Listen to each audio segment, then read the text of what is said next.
These people are crazy. I'm telling you, they're crazy. We've got the 2026 State of the Union address. I'm going to cut out all the clapping. I'm not going to worry about any commentary. If I do, I'll leave it till the end. Don't forget to like the video. Really appreciate it. And let's get going. Members of Congress and my fellow Americans, our nation is back, bigger, better, richer, and stronger than ever before. Less than 5 months from now, our country will celebrate an epic milestone in American history, the 250th anniversary of our glorious American independence. This July 4th, we will mark 2.5 centuries of liberty and triumph, progress and freedom in the most incredible and exceptional nation ever to exist on the face of the earth. And you've seen nothing yet. We're going to do better and better and better. This is the golden age of America. When I last spoke in this chamber 12 months ago, I had just inherited a nation in crisis with a stagnant economy, inflation at record levels, a wide open border, horrendous recruitment for military and police, rampant crime at home, and wars and chaos all over the world. But tonight, after just 1 year, I can say with dignity and pride that we have achieved a transformation like no one has ever seen before, and a turnaround for the ages. It is indeed a turnaround for the ages. And we will never go back to where we were just a very short time ago. We're not going back. Today, our border is secure. Our spirit is restored. Inflation is plummeting.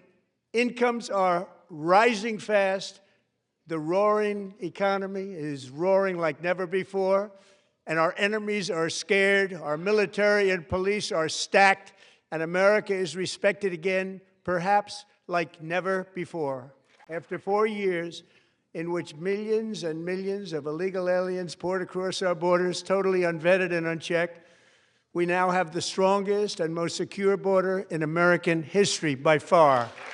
In the past 9 months, 0 illegal aliens have been admitted to the United States. But we will always allow people to come in legally, people that will love our country and will work hard to maintain our country. The flow of deadly fentanyl across our border is down by a record 56% in 1 year.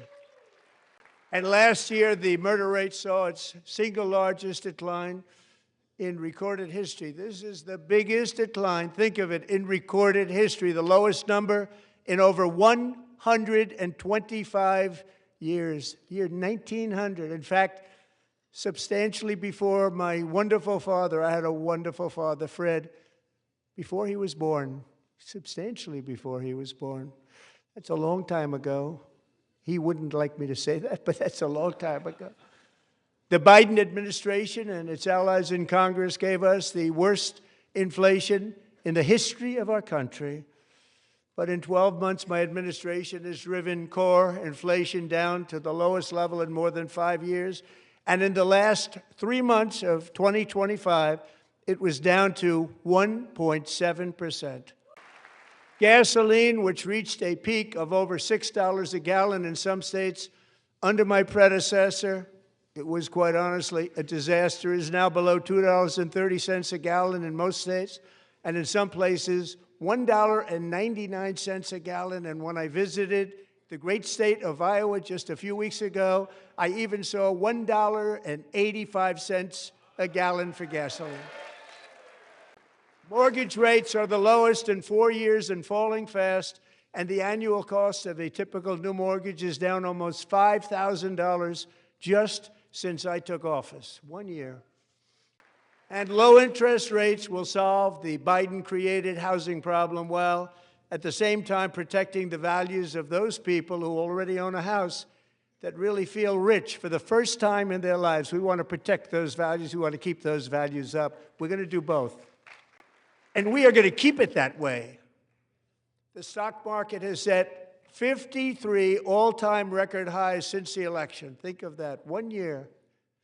Boosting pensions, 401ks, and retirement accounts for the millions and millions of Americans. They're all gaining. Everybody's up, way up.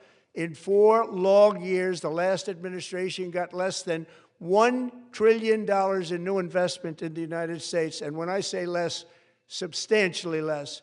In 12 months, I secured commitments for more than $18 trillion pouring in from all over the globe. Think of it, much less than $1 trillion for 4 years versus much more than $18 trillion for 1 year. What a difference a president makes. A short time ago, we were a dead country. Now we are the hottest country anywhere in the world, the hottest. As thousands of new businesses are forming in factories, plants, and laboratories are being built, we have added 70,000 new construction jobs in just a very short period of time. It's getting bigger and bigger and stronger. Nobody can believe what they're watching. American oil production is up by more than 600,000 barrels a day, and we just received from our new friend and partner, Venezuela, more than 80 million barrels of oil. American natural gas production is at an all-time high because I kept my promise to drill, baby, drill.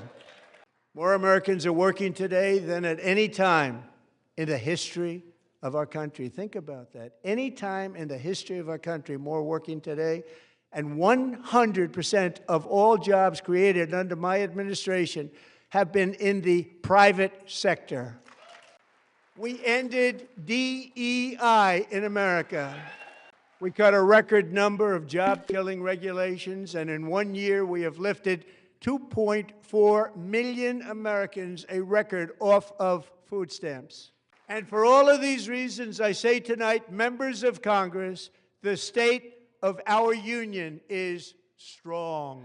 Our country is winning again. In fact, we're winning so much that we really don't know what to do about it.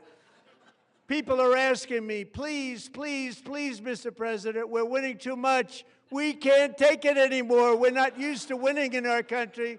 Until you came along, we're just always losing, but now we're winning too much. And I say, no, no, no, you're going to win again. You're going to win big. You're going to win bigger than ever. And to prove that point, here with us tonight is a group of winners who just made the entire nation proud. The men's gold medal Olympic hockey team. Come on in.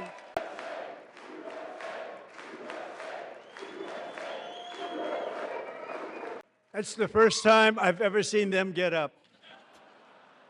And actually, not all of them did get up.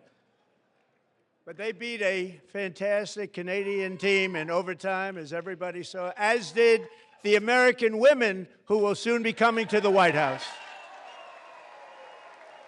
They were in the Oval Office before, and I just want to say a second very big congratulations to Team USA. But I have to say that, and I told them this, and we took a vote of the team. I said, anybody votes no, I'm not doing it.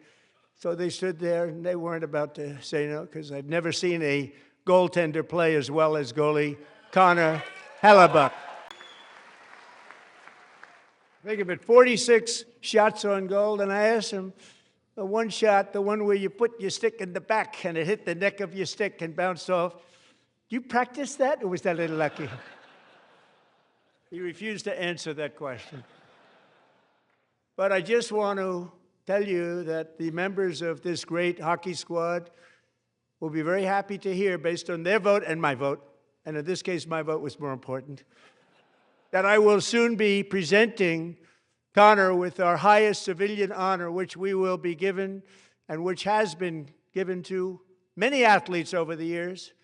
But when I say many, not too many, like 12, it's called the highest civilian honor in our country, the Presidential Medal of Freedom. Great athletes have gotten that, very great, the best, and I thought he deserved it. And I did take a vote, every single one of them. I said, I'm not giving it if anybody goes no, and every single one of them rapidly put up their hand. So I want to thank you all. What a special job you did. What special champions you are. Thank you very much.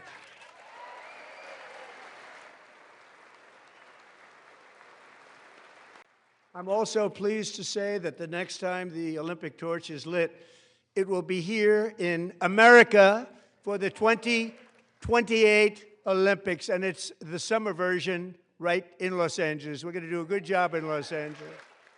And Los Angeles is going to be safe, just like Washington, D.C. is now one of the safest cities in the country. And this year, and I must say I got them both. I got them in my first term, and I was disappointed because I didn't think I'd be the president when this happened. But strange things took place, and now I've got them because I got the Olympics and I got the 2026 FIFA World Cup, and I wanted to claim the 250th, but I didn't get away with that one. I couldn't claim that one for myself. But we're getting the World Cup, so we have the World Cup and the Olympics coming, and that is exciting news. So this will be a year to celebrate our country and the heroes who have kept it free. Men like Buddy Taggart. At age 17, Buddy volunteered to defend America in World War II, serving in the Pacific under the great General Douglas MacArthur. He fought bravely in the famous Battle of Manila, worked so hard. He was badly wounded and almost killed by enemy machine guns in Luzon. And 81 years ago this month, he liberated the largest internment camp in the Philippines, one of the largest anywhere in the world. But he earned many honors, including a Purple Heart and a Bronze Star, came home, started a family, and tonight he is in the gallery looking forward to July 4th, 2026, his 100th birthday. So, Buddy, you're a brave man, and we salute you. Even in times of challenge, setback, and immense heartache, the spirit of 1776 has always shone through very brightly. It was July 4th of last year when floodwaters tore through a girls' summer camp in Central Texas, one of the worst things I've ever seen. I was there, rising 26 feet in the matter of minutes, tragically claiming many, many lives. You all remember that one. As the waters threatened to sweep her away, 11-year-old Millie Kate McClelland closed her eyes and prayed to God. She thought she was going to die. Those prayers were answered when Coast Guard rescue swimmer Scott Ruskin descended from a helicopter above. Nobody knew where he came from. It was Scott's first ever rescue mission, a young guy, but very brave, very, very top, always top in his class. And he lifted not just Millie Kate, but 164 others to safety.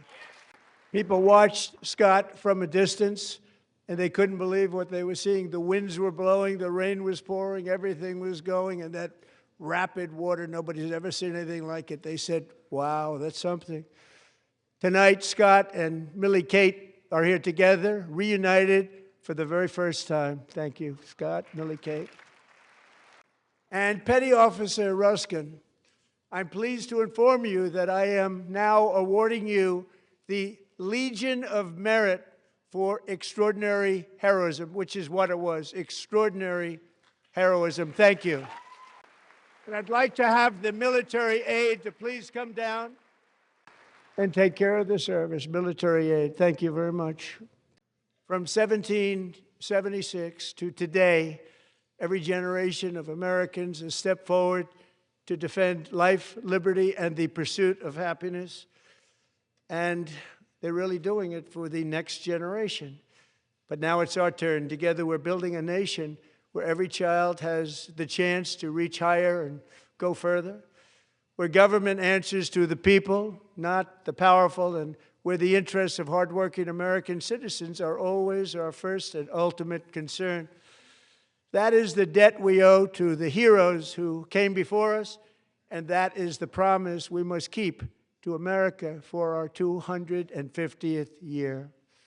Last year, I urged this Congress to begin the mission by passing the largest tax cuts in American history, and our Republican majorities delivered so beautifully. Thank you, Republicans. All Democrats, every single one of them, voted against these really important and very necessary massive tax cuts. They wanted large-scale tax increases to hurt the people instead. But we held strong, and with the great, big, beautiful bill, we gave you no tax on tips, no tax on overtime, and no tax on Social Security for our great seniors. And we also made interest on auto loans tax deductible the first time, but only if the car is made in America. Recently in Pennsylvania, I met Megan Hemhauser, a devoted mom who's homeschools her children, beautiful, 2 children, during the day while waiting tables at night as her husband works overtime operating very heavy equipment. Megan is here this evening, and she's happy to tell you that she is so much richer because with no tax on tips, no tax on overtime, and our expanded child tax credit done again by Republicans, Megan and her husband will take home more than $5,000 extra just for the year, cutting her tax bill in more than half. Megan, please stand up. We're fighting for you, Megan. Thank you, Megan. We're fighting for you, Megan. Under our bill, parents like Megan can also activate their children's brand new Trump accounts. And I didn't name it. I did not name that. Nobody believes me, but I did not name it. It was named by a very tall man sitting right there in the 3rd row. Nice man, a good man. Tax-free investment accounts for every American child. This is something that's so special and has taken off and gone through the roof. Millions will be pre-funded courtesy of the U.S. Treasury and private individuals like Michael and Susan Dell, who have donated $6.25 billion to fund the Trump accounts for 25 million American children. You know, I asked Michael Dell, how do you make all that money? He said, well, I just sat on my dorm in school, and I made computers, and I'd sell them to people. And I just kept selling and selling and selling. And pretty amazing story. That's called the American dream. He sold a lot of computers, a lot of those laptops. So I congratulate him on that. But I really thank him and Susan, as well as others like Brad Gerstner, a very tremendous guy. He was behind it right from the beginning. Brad Gerstner. Thank you, Brad. So with modest additional contributions, these young people's accounts could grow to over $100,000 or more by the time they turn 18. Think of it. How much money is that for somebody that started with nothing? Over $100,000, could be much more than that. To make this investment in our children's future, go to trumpaccounts.gov, trumpaccounts.gov. And a lot of people are doing it. It's setting every record in the book. It's popular. They knew what it was going to take. I'm so proud of them. I'm so proud of the people that got it started. And now it's just taken off. One of the primary reasons for our country's stunning economic turnaround, the biggest in history, where the Dow Jones broke 50,000 4 years ahead of schedule, and the S&P hit 7,000, where it wasn't supposed to do it for many years, were tariffs. I used these tariffs, took in hundreds of billions of dollars to make great deals for our country, both economically and on a national security basis. Everything was working well. Countries that were ripping us off for decades are now paying us hundreds of billions of dollars. They were ripping us so badly, you all know that. Everybody knows it. Even the Democrats know it. They just don't want to say it. And yet these countries are now happy, and so are we. We made deals. The deals are all done. And they're happy. They're not making money like they used to, but we're making a lot of money. There was no inflation, tremendous growth. And the big story was how Donald Trump called the economy correctly, and 22 Nobel Prize winners in economics didn't. They got it totally wrong. They got it really wrong. And then just 4 days ago, an unfortunate ruling from the United States Supreme Court. It just came down. It came down. Very unfortunate ruling. But the good news is that almost all countries and corporations want to keep the deal that they already made, right, Scott? Knowing that the legal power that I, as president, have to make a new deal could be far worse for them, and therefore they will continue to work along the same successful path that we had negotiated before the Supreme Court's unfortunate involvement. So despite the disappointing ruling, these powerful, country-saving, it's saving our country, the kind of money we're taking in, peace-protecting. Many of the wars I settled was because of the threat of tariffs. I wouldn't have been able to settle them without. Will remain in place under fully approved and tested alternative legal statutes. And they have been tested for a long time. They're a little more complex, but they're actually probably better, leading to a solution that will be even stronger than before. Congressional action will not be necessary. It's already time-tested and approved. And as time goes by, I believe the tariffs paid for by foreign countries will, like in the past, substantially replace the modern-day system of income tax, taking a great financial burden off the people that I love. Moving forward, factories, jobs, investment, and trillions of dollars will continue pouring into the United States of America because we finally have a president who puts America first. I put America first. I love America. For decades before I came along, we had the exact opposite. From trade to healthcare, from energy to immigration, everything was stolen and rigged in order to drain the wealth out of the productive, hardworking people who make our country great, who make our country run. Under Biden and his corrupt partners in Congress and beyond, it reached a breaking point with the Green New scam, open borders for everyone.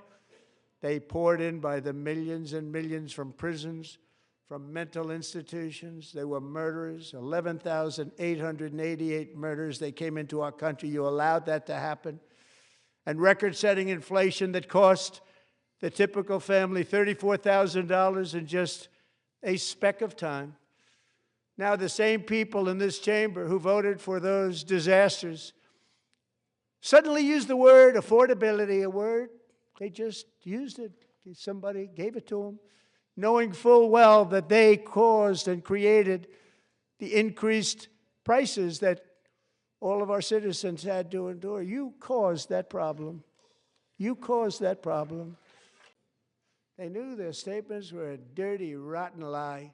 Their policies created the high prices. Our policies are rapidly ending them. We are doing really well. Those prices are plummeting downward.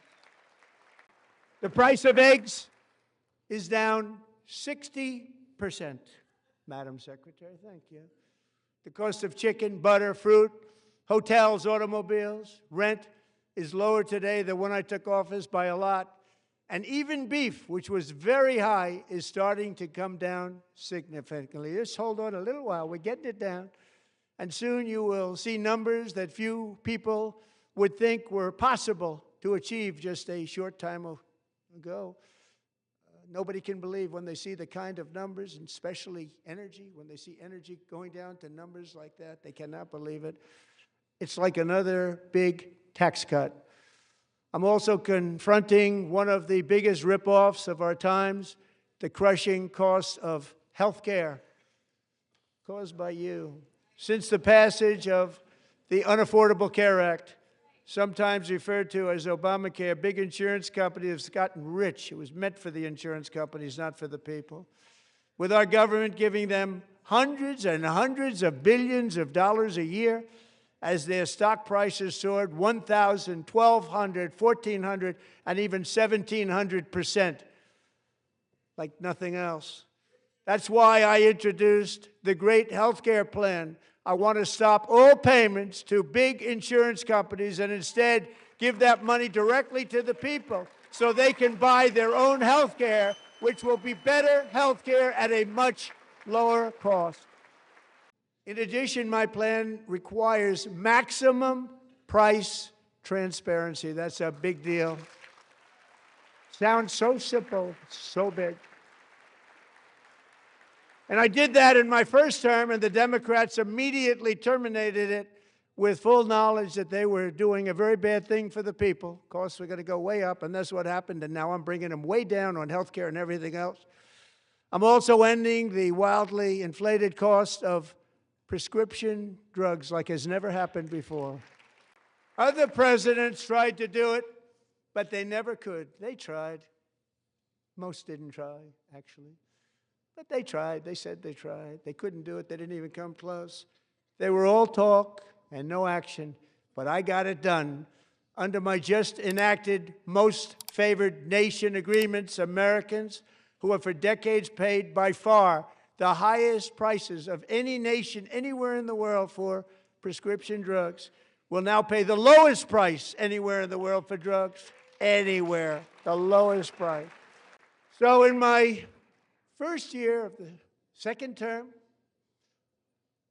should be my third term, but strange things happened.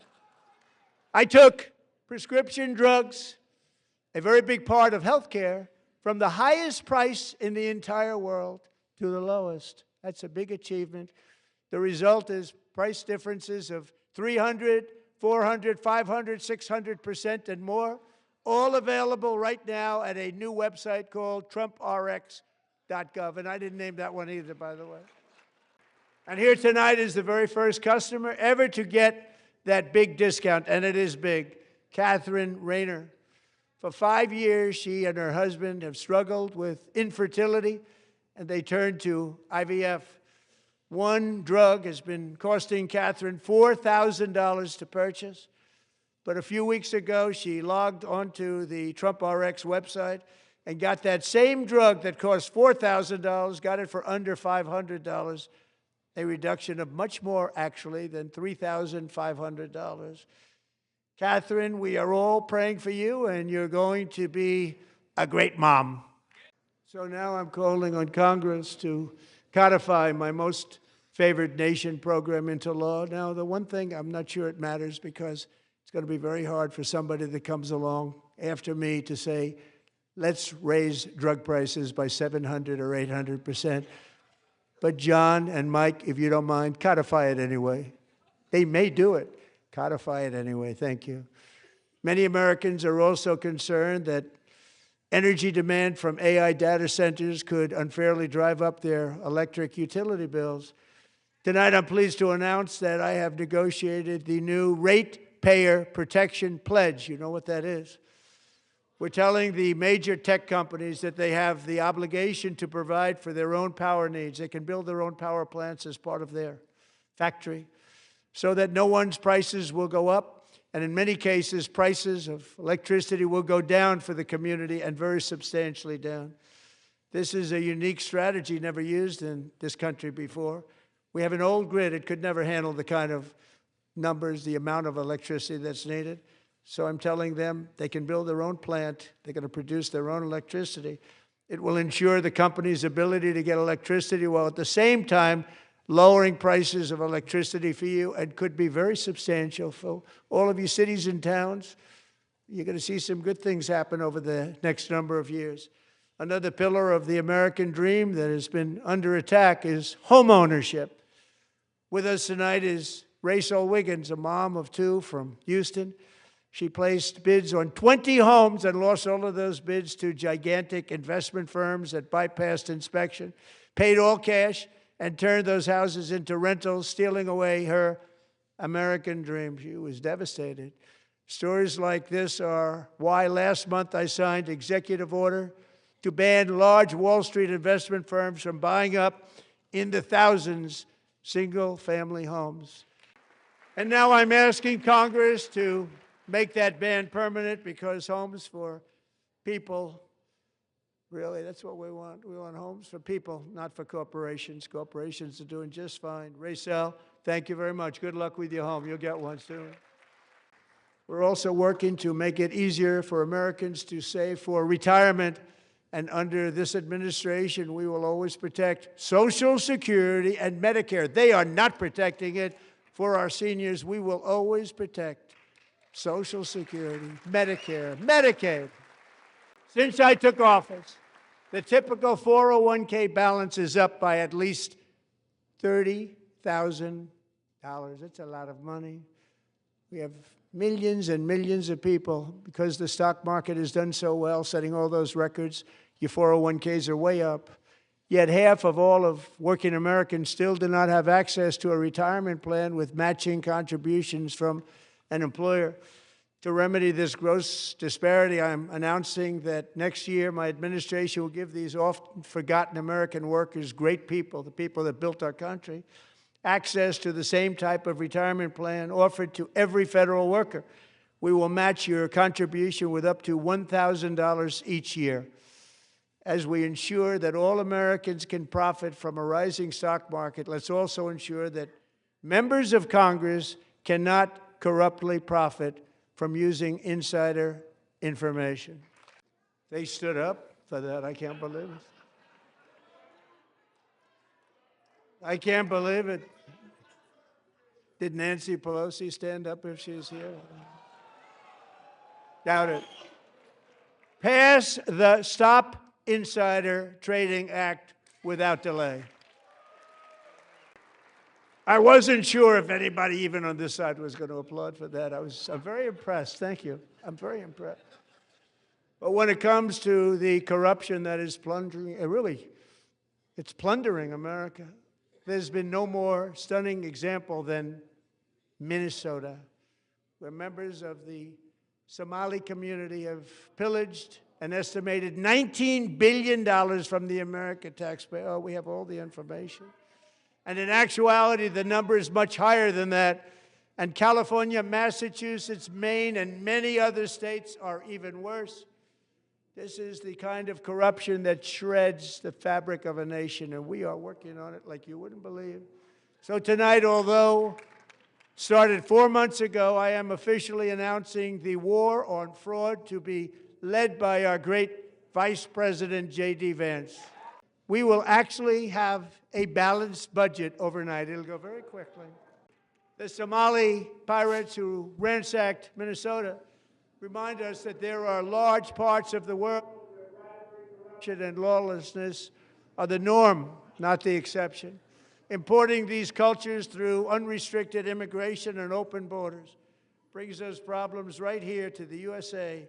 And it is the American people who pay the price in higher medical bills, car insurance rates, rent, taxes, and perhaps most importantly, crime. We will take care of this problem. We're going to take care of this problem. We are not playing games.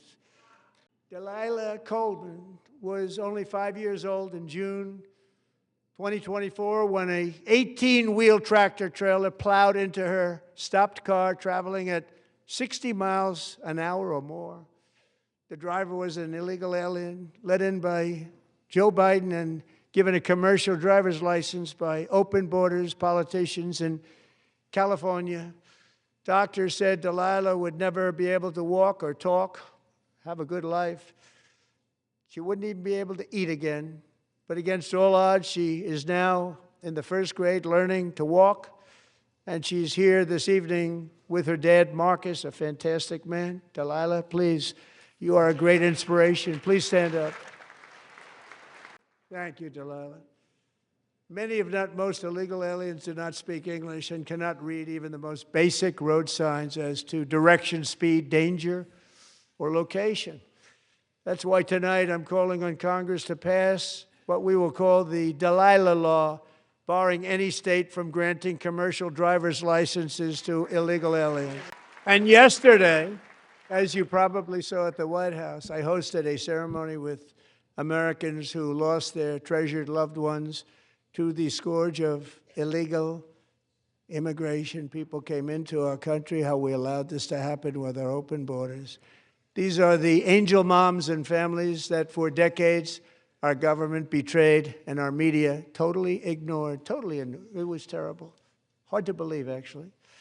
In 2023, a 16-year-old high school cheerleader named Elizabeth Medina was supposed to perform in her town's Christmas parade, but she never arrived. Her mother, Jacqueline, went home to look for her, and she found her lying dead in a bathtub, bleeding profusely after being stabbed 25 times. Elizabeth's killer was a previously arrested illegal alien who had broken in and brutally extinguished the brightest light in her family's life, violently and viciously. Her heartbroken mother is in the gallery to remind everyone in this chamber exactly why we are deporting illegal alien criminals to our country at record numbers, and we're getting them the hell out of here fast. We don't want them. Thank you very much, Jacqueline. Thank you.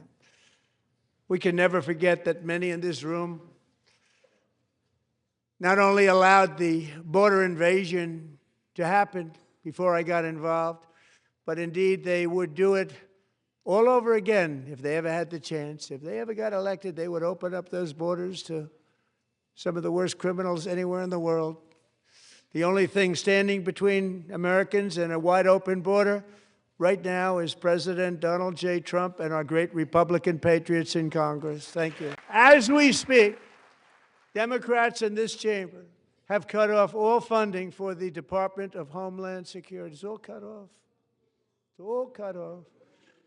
They have instituted another Democrat shutdown, the first one costing us 2 points on GDP. 2 points we lost on GDP, which probably made them quite happy, actually. Now they have closed the agency responsible for protecting Americans from terrorists and murderers.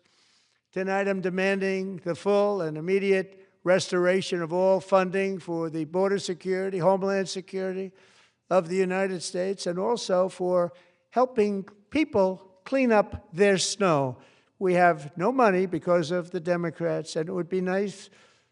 We'd love to give you a hand at cleaning it up, but you gave no money. Nobody's getting paid. It's a shame. So you have to think about it. We have, in case you didn't know, a pretty large snowstorm out there. One of the great things about the State of the Union is how it gives Americans the chance to see clearly what their representatives really believe.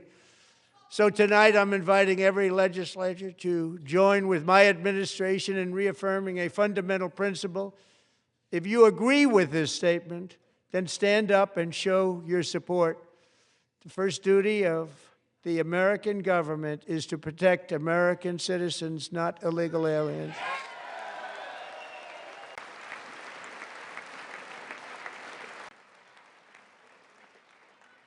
Isn't that a shame? You should be ashamed of yourself not standing up. You should be ashamed of yourself. That is why I'm also asking you to end deadly sanctuary cities that protect the criminals and enact serious penalties for public officials who block the removal of criminal aliens. In many cases, drug lords, murderers all over our country, they're blocking the removal of these people out of our country, and you should be ashamed of yourself.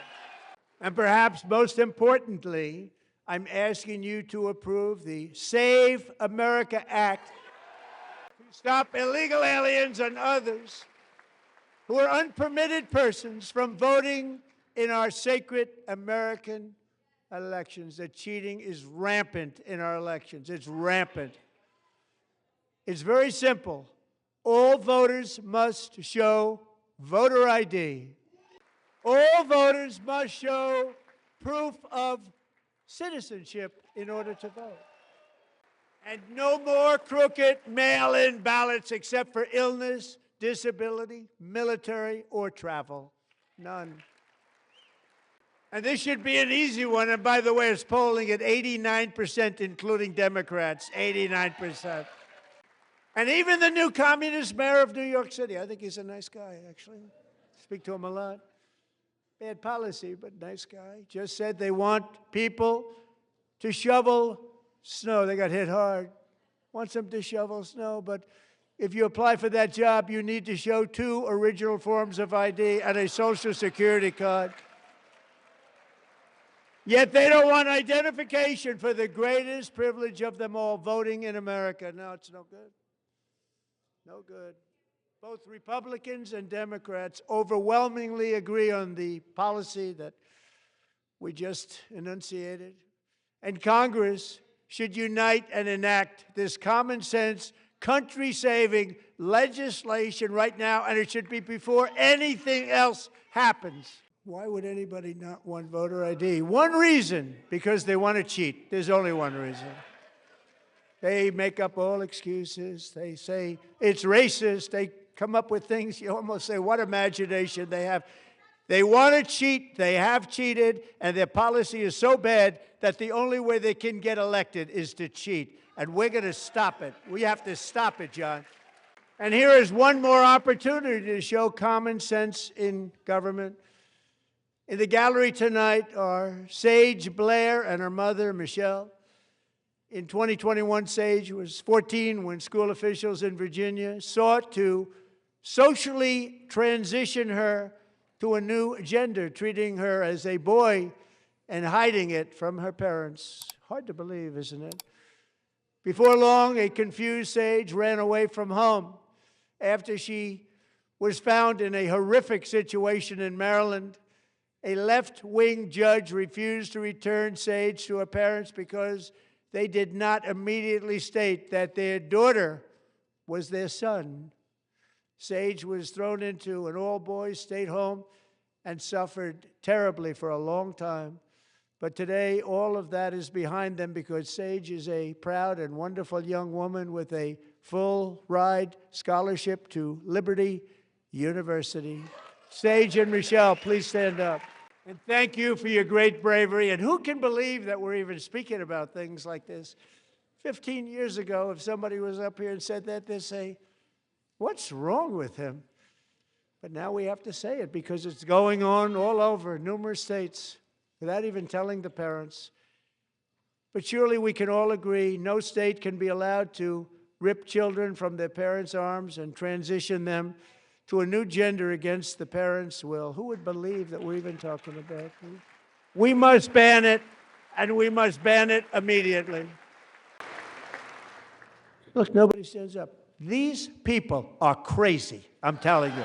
They're crazy. Boy, oh boy. We're lucky we have a country. With people like this, Democrats are destroying our country, but we've stopped it just in the nick of time, didn't we? Huh? No one cares more about protecting America's youth than our wonderful First Lady, now a movie star. She's a movie star. Can you believe it? Who would have believed that? Over the past year, she has had an incredible impact championing AI legislation, advancing a landmark executive order on foster care, and helping secure $30 million to launch the Melania Trump Foster Youth to Independence Initiative. It's a tremendous, really a tremendous thing that happened and had a lot of bipartisan support. She gets much better bipartisan support than I do. I get none. She gets a lot. Someday you're going to have to tell me how you did that. And students and educators in every state have joined the First Lady's efforts in the presidential AI challenge, keeping America's next generation positioned to succeed and strongly succeed in the future. Tonight, we welcome two young people whose lives reflect the First Lady's impact, Sierra Burns and Everest Nevermont. Thank you both, and Melania, thank you. I know how hard you worked on it. Thank you very much. I'm very proud to say that during my time in office, both the first 4 years and in particular this last year, there has been a tremendous renewal in religion, faith, Christianity, and belief in God. This is especially true among young people, and a big part of that had to do with my great friend, Charlie Kirk, a great guy, great man. So last year, Charlie was violently murdered by an assassin and martyred, really martyred for his beliefs. His wonderful wife, Erica, is with us tonight. Erica, please stand. In Charlie's memory, we must all come together to reaffirm that America is one nation under God, and we must totally reject political violence of any kind. We love religion, and we love bringing it back, and it's coming back at levels that nobody actually thought possible. It's really a beautiful thing to see. Above all, unleashing America's promise requires keeping our communities safe. We have made incredible strides, yet dangerous repeat offenders continue to be released by pro-crime Democrat politicians again and again. We are honored to be joined tonight by a woman who's been through hell, Anya Zarutska. In 2022, she and her beautiful daughter, so beautiful, what a beautiful young woman, Irina, fled war-torn Ukraine to live with relatives near Charlotte, North Carolina. And by the way, what's going on with Charlotte? Last summer, 23-year-old Irina was riding home on the train when a deranged monster who had been arrested over a dozen times and was released through no cash bail stood up and viciously slashed a knife through her neck and body. No one will ever forget. There were people on that train. No one will ever forget the expression of terror on Irina's face as she looked up at her attacker in the last seconds of her life. She died instantly. She had escaped a brutal war only to be slain by a hardened criminal, set free to kill in America, came in through open borders. Mrs. Zaretsky, tonight I promise you we will ensure justice for your magnificent daughter, Irina. How do you not stand? How do you not stand? I'm asking this Congress to pass tough legislation to ensure that violent and dangerous repeat offenders are put behind bars, and importantly, that they stay there. Starting last summer, I deployed our National Guard and federal law enforcement to restore law and order to our most dangerous cities, including Memphis, Tennessee, big success, New Orleans, Louisiana, big success, and our nation's capital itself, Washington, D.C., where we have almost no crime anymore in Washington, D.C. How did that happen? In fact, crime in Washington is now at the lowest level ever recorded, and murders in D.C. this January were down close to 100% from a year ago. They don't like to hear that. One of the brave service members who helped achieve this stunning turnaround was 20-year-old West Virginia Army National Guard Specialist Sarah Beckstrom. After a 4-month deployment, she voluntarily extended her service, and her rank was going to be lifted. She was doing so well. They were so proud of her. But the very next day, she was on patrol near the White House when she was ambushed and shot in the head by a terrorist monster from Afghanistan. Shouldn't have been in our country. And all because she wore the uniform of our nation, she was shot. He traveled here because he didn't like people wearing our uniform. He was sick and deranged, shouldn't have been in our country. Sarah Beckstrom died in order to defend our capital, and we are honored to be joined by her wonderful parents, Gary and Evalie.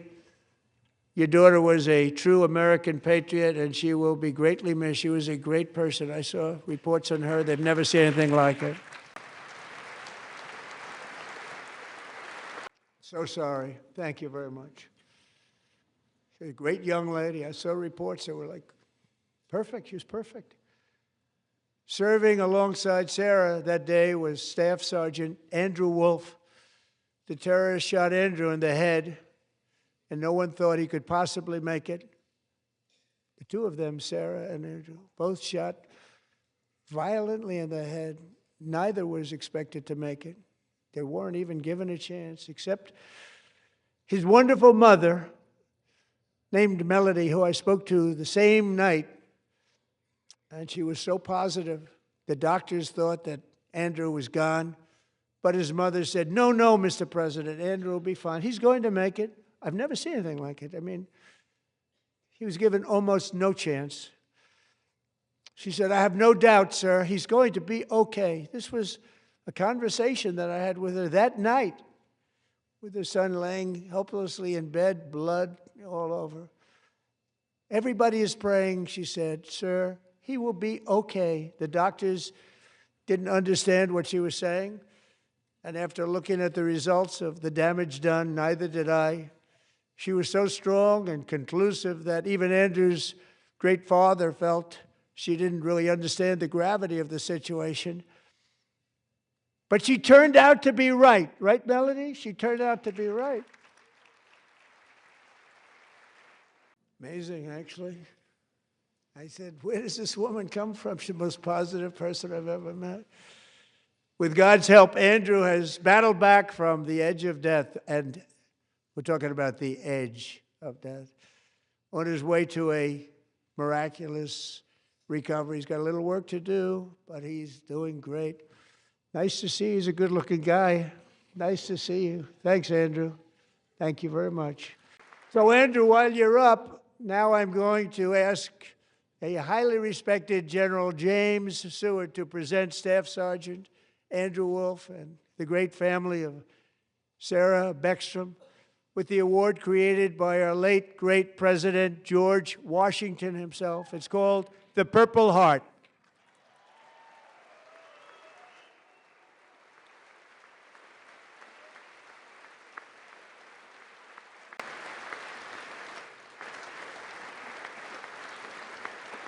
We love you all. Love you. We're proudly restoring safety for Americans at home, and we are also restoring security for Americans abroad. Our country has never been stronger. In my first 10 months, I ended 8 wars, including Cambodia. Isn't it funny? Sick people. Cambodia and Thailand, Pakistan and India. Would have been a nuclear war. 35 million people, said the Prime Minister of Pakistan, would have died if it were not for my involvement. Kosovo and Serbia, Israel and Iran, Egypt and Ethiopia, Armenia and Azerbaijan, the Congo and Rwanda, and of course the war in Gaza, which proceeds at a very low level. It's just about there. And I want to thank Steve Witkoff and Jared Kushner for your help. Thank you, Steve. Thank you, Jay. And I also want to thank the man they report to, Secretary of State Marco Rubio. Thank you, Marco. You know, Marco got 100% of the votes when he was in confirmation. I think our next one was about 54%. And some of the Democrats are now saying, I can't believe we approved that guy. And he said it's an honor that they feel that way, right, Marco? You have done a great job, great Secretary of State. I think he'll go down as the best ever. Under the ceasefire I negotiated, every single hostage, both living and dead, has been returned home. Can you believe that? Nobody thought that was possible. Both living and dead. And those parents who had a dead son, their boy, they'd always tell me their boy, they wanted him as much as though he were living. It was an amazing period of time. And they came back, and when we got all of the living hostages back, and many, many before them, but I always said those last 20 are going to be very tough, but we got many, many more, hundreds. But I said those last 20 are going to be tough. We got them back. But we only got back 14 or 15 of the dead, of the 28. And believe it or not, Hamas worked along with Israel, and they dug, and they dug, and they dug. It's a tough thing to do, going through bodies all over, passing up 100 bodies sometimes for each one that they found. Tough job. And they finally got it back to 27. And then Steve and Jared, they got it back to 28. They found all 28. Nobody thought that was possible, but we did it. And I remember the family of the 28th. They were so grieved, but they were so happy as it's possible to be. They had their boy back. The mother said, "Sir, we have our boy back." What a period of time that was, but we got them all back. So thank you both very much. Great job.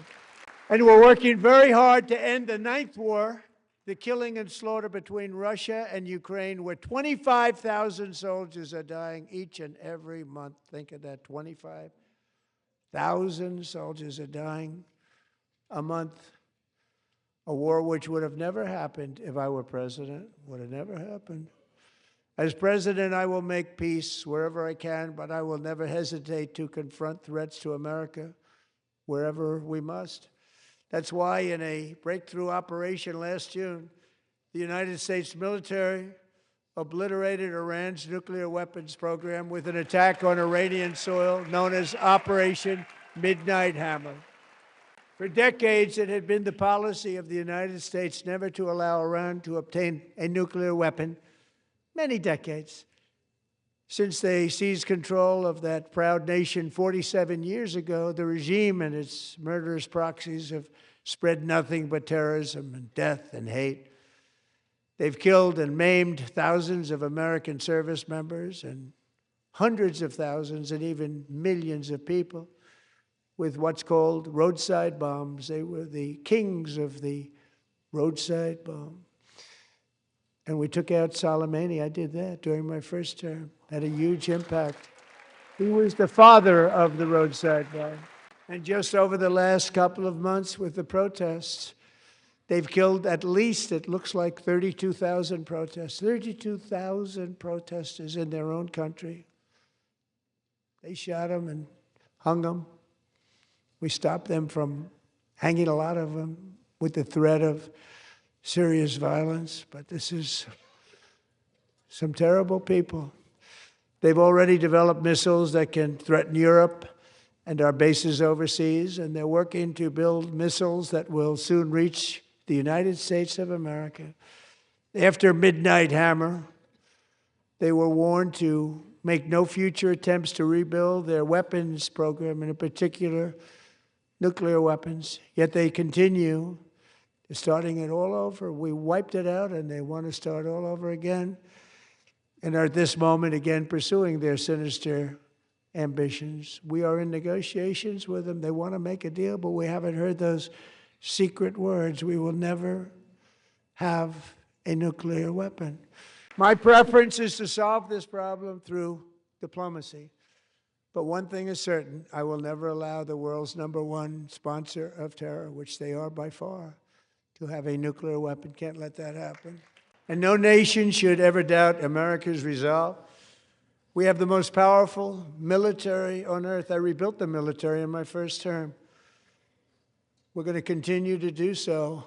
Also, we just approved a $1 trillion budget. We have no choice. We have to be strong because hopefully we will seldom have to use this great power that we built together. It's really called peace through strength, and it's been very, very effective. So thanks to Republicans in Congress, we're investing that record number of dollars, have no choice, in the United States Armed Forces. Also creating a lot of jobs, but we're not even doing it for that reason. Because as I said, we have more jobs, more people working today than ever before in the history of our country.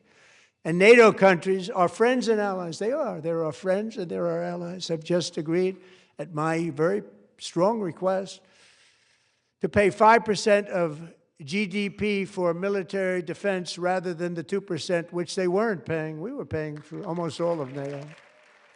Now they're paying 5 as opposed to not paying 2. And getting that 5% was something which everyone said would never be done, could not happen. We got it really easily with one meeting.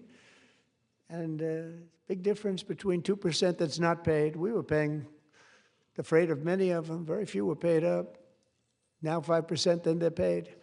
And everything we send over to Ukraine is sent through NATO, and they pay us in full. They pay us totally in full. Every branch of our armed forces is setting records for recruitment. This is so exciting. And every service member recently received a warrior dividend of $1,776. You know, they put it on my desk. We got the money from tariffs and other things, a lot of money we have. We have much more money than people understand. Have to rebuild that program a little bit, but it won't take long. But we got the money, and it was $1,775, and they wanted my approval. And I said, what's the number? $1,775. I said, wait a minute. For $1 more, we can have $1,776. It's going to I said, we're going to figure that. I never asked anybody if we could afford it. $1 more. I said, $1,776. And I said, that's good. And I'll tell you what, our military, that was 4 months ago, our military, I never see a person in the military that doesn't thank me for it, so we're honored to do it. They deserve it. And we call it 1776. It was great. And we love our military. We love our law enforcement. We love our firemen. You know, the firemen don't get mentioned enough. We love our firemen.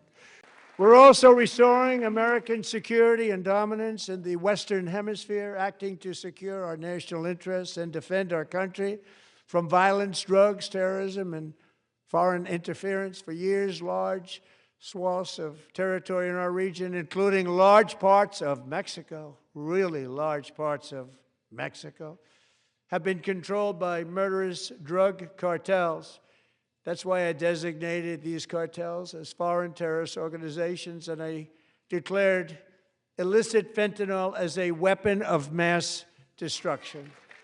And with our new military campaign, we have stopped record amounts of drugs coming into our country and virtually stopped it completely coming in by water or sea. You probably noticed that.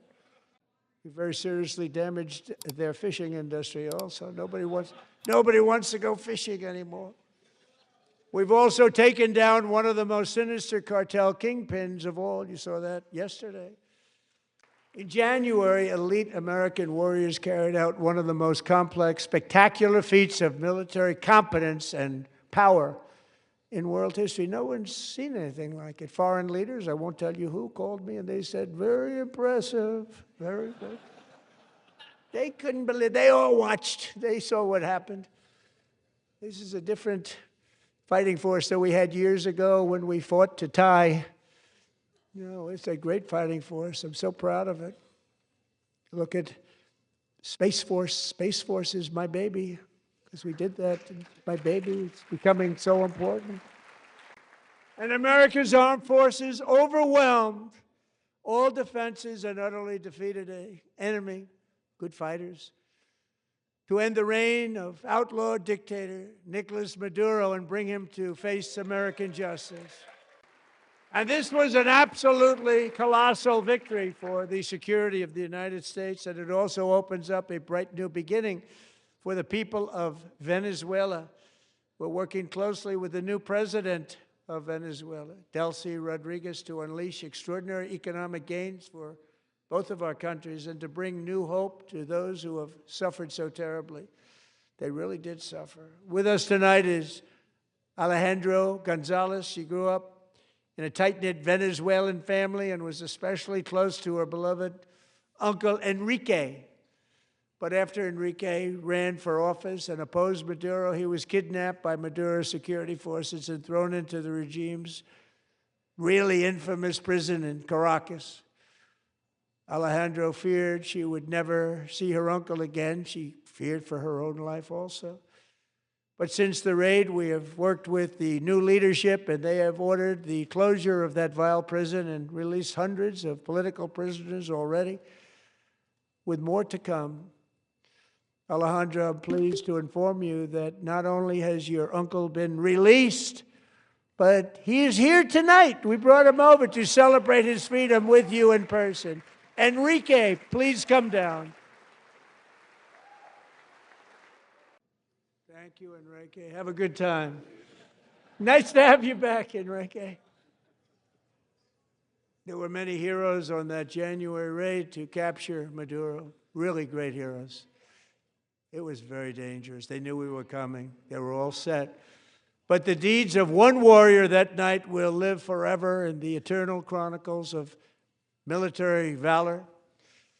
Chief Warrant Officer 5, Eric Slover, planned the mission and was the flight lead in the cockpit of the first helicopter, a big, beautiful, powerful helicopter. It was a massive Chinook carrying, as you can imagine, many, many American warfighters. Wearing the dog tags his wife Amy had blessed with holy water before he left. She knew it was going to be a rough one. Eric steered the Chinook under the cover of night and descended swiftly upon Maduro's heavily protected military fortress. This was a major military installation, protected by thousands of soldiers and guarded by Russian and Chinese military technology. How did that work out? Not too good. While preparing to land, enemy machine guns fired from every angle, and Eric was hit very badly in the leg and hip, one bullet after another. He absorbed 4 agonizing shots, shredding his leg into numerous pieces. And yet, despite the fact that the use of his legs was vital to successful helicopter flight, legs are the most important part of flying a helicopter, to deliver the many commandos who would capture and detain Maduro was the only thing Eric was thinking about. Then, even as he was gushing blood, which was flowing back down the aisle, Helicopter lands at a steep angle. The machine gun stood right in front of him. They were right in front of him, two machine gunners who escaped the wrath of the previous planes. Eric maneuvered his helicopter with all of those lives and souls to face the enemy and let his gunners eliminate the threat. Turned the helicopter around so the gunners could take care of business, saving the lives of his fellow warriors from what could have been a catastrophic crash deep in enemy territory. Only after safely landing the helicopter with all the warriors aboard in the exact right spot, which was vital to the mission. We probably would have had to maybe cancel the mission if that didn't happen. Eric told his co-pilot, also wounded, but not as gravely, to take over. I'm about ready to pass out. The success of the entire mission and the lives of his fellow warriors hinge on Eric's ability to take the searing pain. It was unbelievable what's happened to his legs of the bullets and keep on flying and landing, and people knew what was happening. Everybody in the back of the helicopter knew because they saw the blood pouring down the aisle. Chief Warrant Officer Slover is still recovering from his serious wounds, but I'm thrilled to say that he is here tonight with his wife, Amy. Eric and Amy, come on in. So we have a surprise for Eric and Amy. In recognition of Eric's actions above and beyond the call of duty, I would now like to ask General Jonathan Braga to present Chief Warrant Officer Slover with our nation's highest military award, the Congressional Medal of Honor.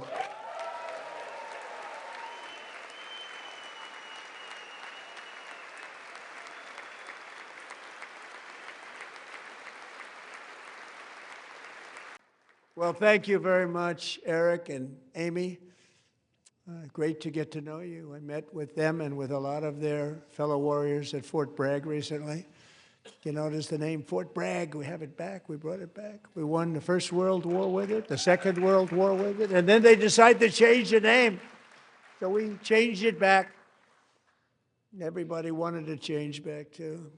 And 10 of Eric's fellow warriors from that incredible night of victory will also be receiving medals at a private ceremony that will soon be held at the White House, and Eric will be there. Tonight we've celebrated many truly extraordinary American patriots, but there is one last living legend to honor before we go. He is one more heroic American aviator. Navy fighter pilot Royce Williams served in World War II, Korea, Vietnam, flying more than 220 missions. In the skies over Korea in 1952, Royce was in the dogfight of a lifetime, legendary dogfight. Flying through blizzard conditions, his squadron was ambushed by 7 Soviet fighter planes.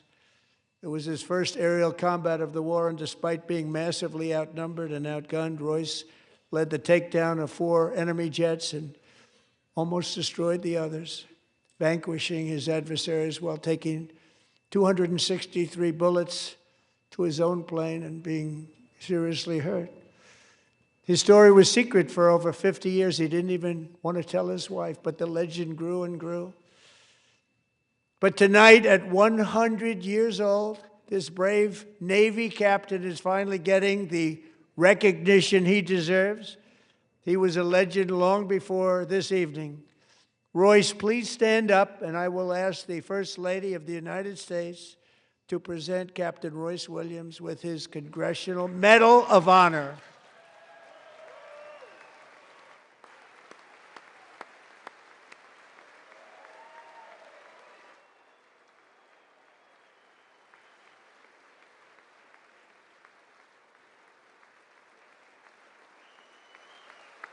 Thank you, Royce, and thank you, Eric.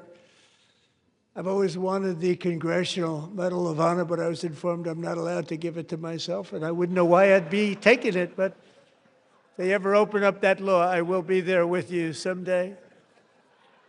But you know, that's our highest honor, Congressional Medal of Honor, and that's a big thing. And it's an honor to be in the same room with you. Thank you both very much, Eric. Thank you.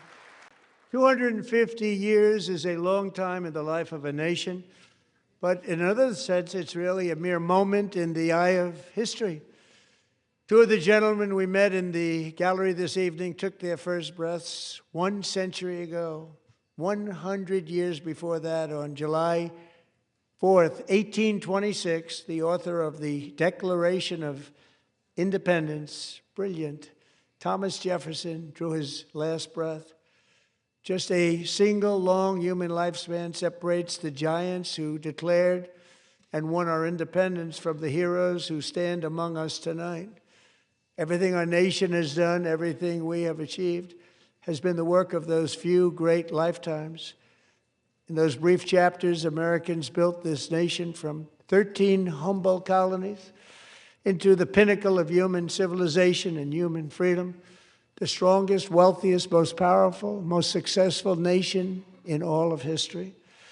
Americans ventured out across the daunting and dangerous continent. We carved paths through an unforgiving wilderness, settled a boundless frontier, and tamed the beautiful but very, very dangerous Wild West. From empty marshes and wide open plains, we raised up the world's greatest cities. Together, we mastered the world's mightiest industries and shattered history's monstrous tyrannies. And we liberated millions from the chains of fascism, communism, oppression, and terror. Americans lifted humanity into the skies on the wings of aluminum and steel, and then we launched mankind into the stars on rockets powered by sheer American will and unyielding American pride. We wired the globe with our ingenuity. We captivated the planet with American culture, and now we are pioneering the next great American breakthroughs that will change the entire world. All of this and so much more is the enduring legacy, unmatched glory of the hardworking patriots who built and defended this country and who still carry the hopes and freedoms on all of humanity's backs. For years they were forgotten, betrayed, and cast aside, but that great betrayal is over and they will never be forgotten again, because when the world needs courage, daring, vision, and inspiration, it is still turning to America. And when God needs a nation to work his miracles, he knows exactly who to ask. There is no challenge Americans cannot overcome, no frontier too vast for us to conquer, no dream too bold for us to chase, no horizon too distant for us to claim. For our destiny is written by the hand of providence, and these first 250 years were just the beginning. From the rugged border towns of Texas to the heartland villages of Michigan, from the sun-kissed shores of Florida to the endless fields of the Dakotas, and from the historic streets of Philadelphia to right here in our nation's capital, Washington, D.C., the golden age of America is upon us. The revolution that began in 1776 has not ended. It still continues because the flame of liberty and independence still burns in the heart of every American patriot. And our future will be bigger, better, brighter, bolder, and more glorious than ever before. Thank you, God bless you, and God bless America.